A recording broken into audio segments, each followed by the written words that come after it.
সালামু আলাইকুম রহমতুল্লাহ।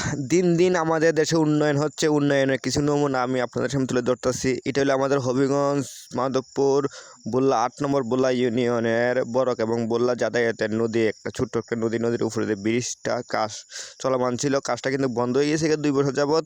কিন্তু এখন মানুষ চলাচল করতে অনেক কষ্ট হয়ে যায়। কষ্ট হওয়াতে মানুষ এলাকাবাসী সবাই মিল্লা বাঁশ দিয়া ব্রিজের উপরে বাঁশ দিয়া চলাচল করা শুরু করে দিয়েছে। এখন আর কী করবো, করার কিচ্ছু নাই। তো বাঁশ দিয়ে তারা ব্যবহার করতেছে, বাঁশ ব্যবহার।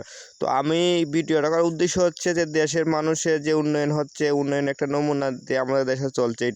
এটা অত্যন্ত একটা ঝুঁকিপূর্ণ একটা ব্রিজ।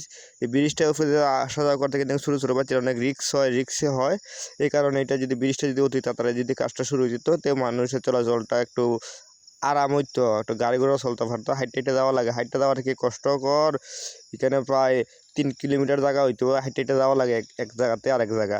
তো একটা গ্রামে মানুষের যাতায়াত করতেছে। এই যে আশেপাশে যে একটা ছোট্ট একটা নদীর উপরে ব্রিজটা বিগত 2 বছর ধরে কাজটা বন্ধ। তো আমার যে ব্রিজটা যিনি উদ্বোধন করছেন ইনি আর নাই। আমার কথা হলো, যিনি উদ্বোধন করছেন ইনি যখন না, পরবর্তী যিনি আছেন তা সে যেন ব্রিজটা উদ্বোধন করার জন্য আমরা অনুরোধ আছি এলাকার পক্ষ থেকে। যিনি উদ্বোধনের তারিখ ঠিক সব ডেট দেওয়া আছে। তো আমার কথা হলো, আমার ব্রিজটা যেন ওকে ওই জায়গা। ধন্যবাদ সবাইকে।